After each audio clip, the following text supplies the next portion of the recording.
If you're planning to retire abroad from Canada or the United States, the big numbers are easy to remember. $2 million of coverage. Worldwide protection. Emergency medical included. But once you leave your home province or your home state, the protection you actually have is often determined by the fine print, not the brochure. Provincial plans like OHIP or MSP only cover limited emergency care out of the country.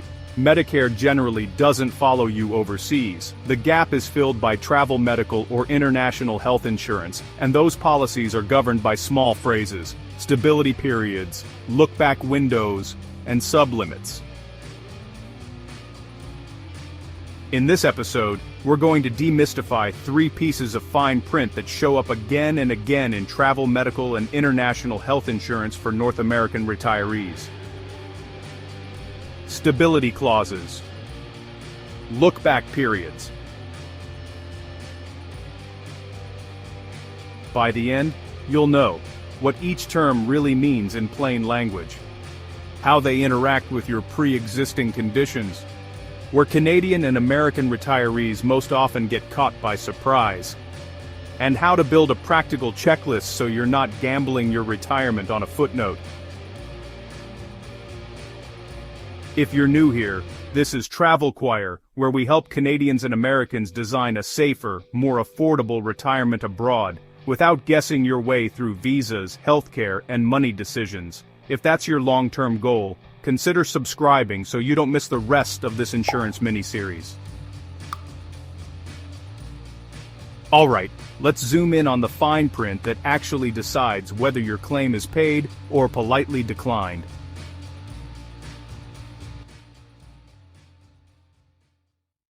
The 3 little phrases that run the show. Before we get lost in legal language, let's define our 3 main characters in simple terms. First, stability period. This is how long your health condition has to be stable before your trip or before your policy starts. Stable usually means no new symptoms, no new medications, no changes in dosage, no recommended tests or investigations. Some Canadian snowbird plans ask for 90 or 180 days of stability. Some international policies for Americans want a full year for certain conditions. The exact number matters. Second, look-back period. This is how far back the insurer is allowed to look into your medical history when deciding whether something counts as a pre-existing condition. A 90-day look-back means they review the last 3 months. A 2-year look-back means they can consider everything that happened in those 2 years. Visits to your family doctor in Ontario, specialist consultations in California, walk-in clinic notes in Florida. Third, sublimits. This is where the headline number quietly shrinks. You might see $2 million of overall coverage but only $25,000 for emergency dental, $50,000 for evacuation, $10,000 for follow-up care back home, or a daily cap on hospital rooms. Those smaller numbers are sublimits. Whether you're a couple from Alberta wintering in Mexico or retirees from New Jersey moving to Portugal, you don't encounter these clauses one at a time, they stack. A condition has to be stable for long enough inside the look-back window, and any covered claim still has to fit inside the relevant sublimits. The rest of this video is about seeing that structure clearly, so you can make conscious trade-offs instead of crossing your fingers.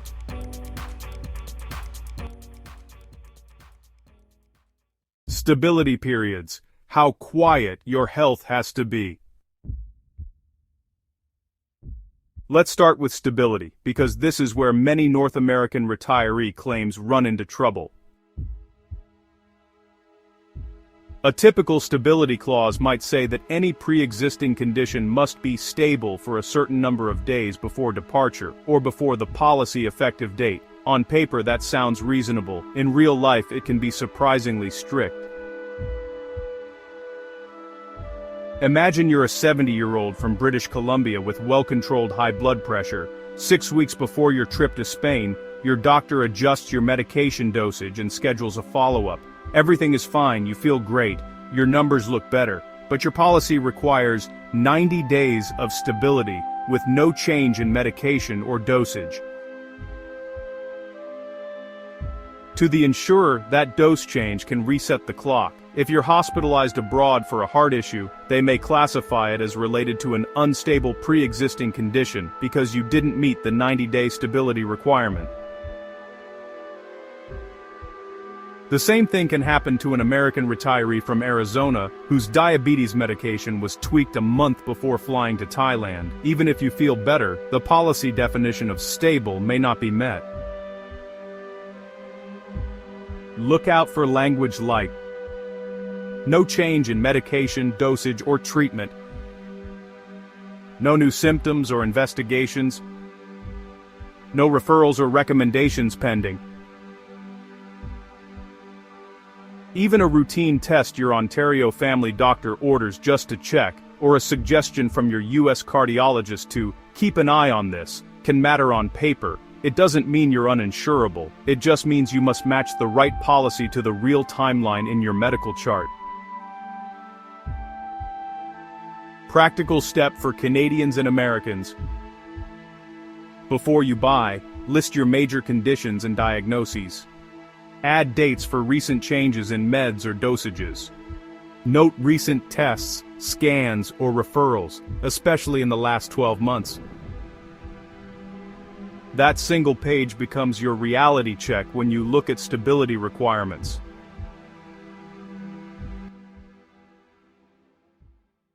Look-back periods, how far into your past they can reach. If stability is about how quiet your health has been recently, the look-back period is about how far back the insurer is allowed to listen. A short look-back, say 90 days, means the insurer is mostly focused on recent changes, anything that flared up, got worse, or required a tweak in the last few months.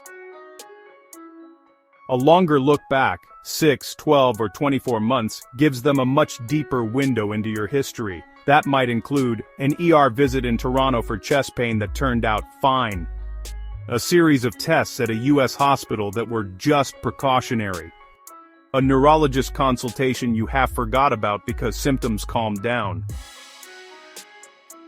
For retirees, longer look-back periods matter because you've had more decades to collect little things in your file. Those little things can be interpreted as early signs of what became a bigger issue. If the insurer can connect today's event to something inside that look-back window, they may classify it as pre-existing. This doesn't mean long look-backs are always bad. Sometimes they come with more stable, long-term coverage for chronic conditions, but it does mean you need to treat the look-back window like a boundary line. If an issue happens inside that window, assume the insurer will consider it. So when you read a policy, don't just ask, do they cover pre-existing conditions? Ask, how far back do they look? Within that window, what counts as a change, flare-up, or new symptom? How does that map onto my actual history in my Canadian or US medical records? Once you know that, stability periods start to make more sense. They're just stricter rules inside that same window.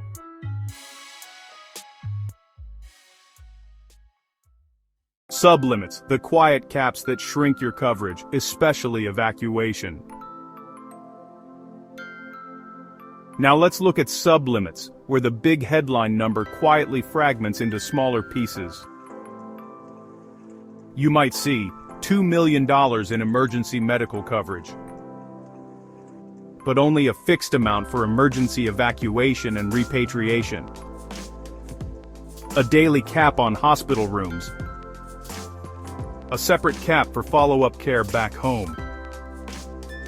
Or small amounts for things like paramedical, physiotherapy, or emergency dental. For Canadians and Americans retiring abroad, Some of the most critical sublimits are: evacuation to the nearest appropriate facility, return to your home province or home state, return of remains, follow-up care, once you're back in Canada or the US. Consider these evacuation scenarios. You're a couple from Ontario wintering in a small Mexican beach town. After a fall, one of you needs surgery not available locally. Your insurance might cover ground ambulance to a regional hospital, but the air ambulance to a major center, or back to Canada, may be capped or require prior approval. You're an American retiree living part-time in Portugal. A stroke requires specialized care. Does the evacuation benefit pay to get you to Lisbon, to London, or can it pay to bring you back to Boston or Chicago? The wording matters. You're on a cruise to Alaska, and a serious condition develops while you're in a remote area. The cost of helicopter evacuation plus onward flights to a major hospital can easily reach tens of thousands of dollars. The trap is thinking, I have $2 million so I'm fine, without noticing that the specific pathway you'd actually use, evacuation plus hospitalization plus follow-up, might be capped much lower along the way. A simple practice: when you review a policy, run 2 or 3 realistic age-appropriate scenarios: a broken hip in a country with limited orthopedic care, a cardiac event in a region where you might want to be evacuated back to Canada or the US, a serious infection that requires ICU care, and then follow-up once you're home. Ask which sublimits apply in each scenario, especially around air ambulance and medical escort. Decision rules: nearest facility only, or can you be brought home? Caps on follow-up care back in your home province or state. If this feels like a lot to decode on your own, you don't have to do it in isolation. There are tools, comparison sites, and specialists who work specifically with Canadian and American retirees going abroad. In the description, I've included neutral starting points that can help you move from vague marketing language to concrete, side-by-side numbers. Check the links in the description when you're ready to compare options more deeply.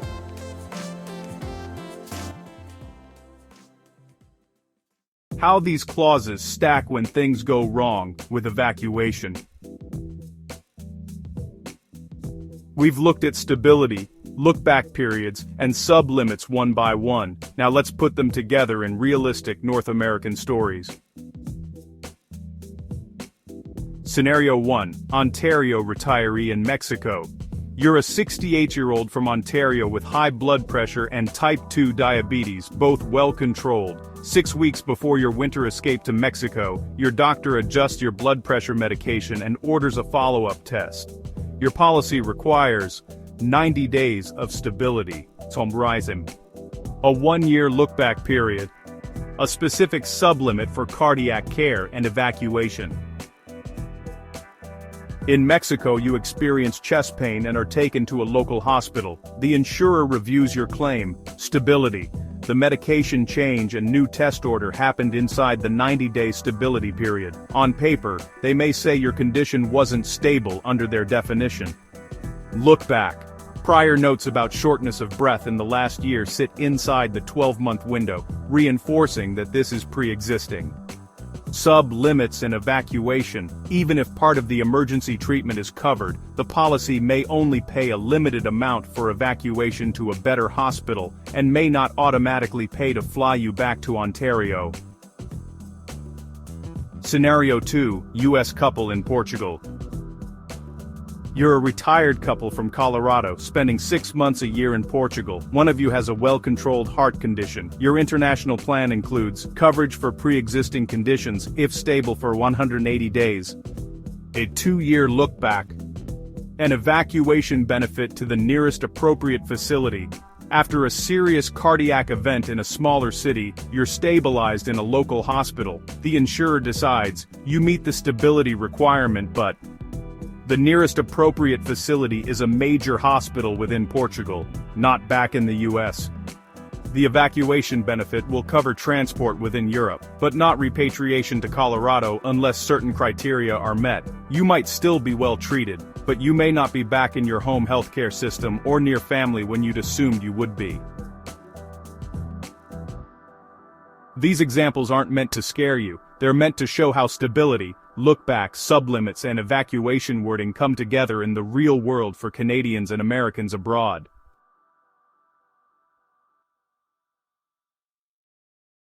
A simple checklist to read the fine print, Canada, US edition. Let's make this practical and tailored to you. Step 1. Map your health story. Write down your major conditions, diagnoses, any hospitalizations in the last few years, medication changes, new prescriptions, or dose adjustments, tests, scans, or referrals in the last 12-24 months. Whether those visits were at a walk-in clinic in Vancouver or a cardiologist in Florida, they belong on the list. Step 2. Map your home coverage reality. If you're Canadian, check what your provincial plan actually pays for outside Canada or outside your province, and whether there are daily caps. If you're American, remember that Medicare has very limited overseas coverage. Treat travel, medical, or international health insurance as your primary protection abroad, not a bonus. Step 3. For each policy, find the key fine print. Stability period for pre-existing conditions. Look-back period and definitions of change or flare-up. Sublimits for evacuation, hospitalization, ICU, follow-up, and return home. Whether evacuation is to the nearest suitable facility or can include return to Canada or the US in defined situations. Step 4. Overlay your story onto the policy. Ask, do my recent medication changes and tests fit inside the stability period, or would they reset it? Does the look-back window capture any unresolved issues or watch-and-wait notes in my Canadian or US records? In my most realistic scenarios, a fall, a cardiac event, a serious infection, what evacuation and follow-up sublimits would actually apply? You're not trying to find a perfect plan. You're trying to choose a policy where the rules match your reality, and you're comfortable with the remaining risk. If you're unsure about eligibility, ask for a medical questionnaire or pre-assessment and answer it carefully using your summary sheet.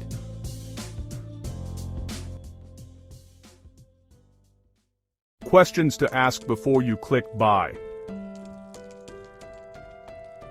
Before you lock in a policy, take your shortlist and your health summary and ask direct questions like, given my history of condition, medication changes on dates, and tests on dates, would you consider this condition stable under your definition? What is your look-back period, and how do you treat symptoms that were investigated but not fully diagnosed? In a serious event, like a heart attack in Mexico or a stroke in Portugal, would evacuation take me only to the nearest appropriate facility, or could I be transported back to Canada, the US, under certain conditions? What dollar limit applies to air ambulances and medical escorts? If I'm evacuated home, how much coverage do I have for follow-up care back in my home province or state? You're not trying to argue with the insurer, you're trying to remove ambiguity before you leave. Treat this like any other major retirement decision. You wouldn't move your life savings without understanding key conditions. Don't move your body overseas without understanding the rules that decide whether your medical bills and evacuation costs are paid. If you'd like help turning all of this into an actionable plan, we keep a curated list of tools and services we personally like for flights, insurance comparisons, eSIMs, and transfers, so you're not starting from scratch every time. You'll find those in the description and pinned comment. Use them as starting points and always read the actual policy wording and talk to a licensed professional before making final decisions.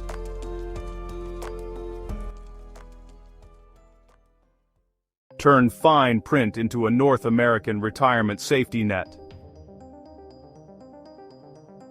In closing, let's recap. Stability periods decide how long your conditions must be quiet and unchanged before you're considered stable.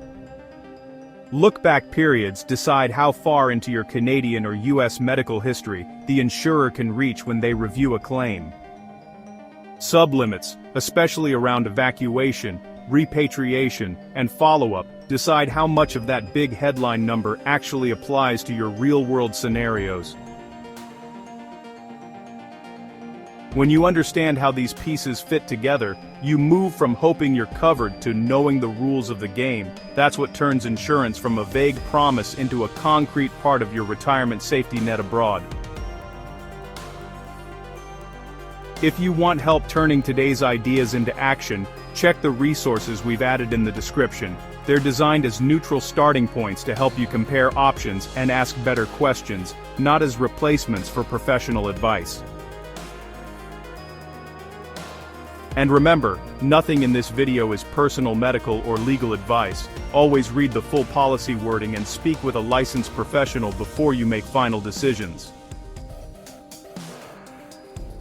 If you found this helpful, please give it a like so more Canadians and Americans planning retirement abroad can find it. Subscribe to TravelChoir if you want more deep dive episodes on healthcare, visas, and money for life abroad. And in the comments, let me know. Which part of the fine print feels the most confusing right now? Stability, lookbacks, sublimits, or evacuation wording? Thanks for watching, and I'll see you in the next episode of our International Medical Insurance series.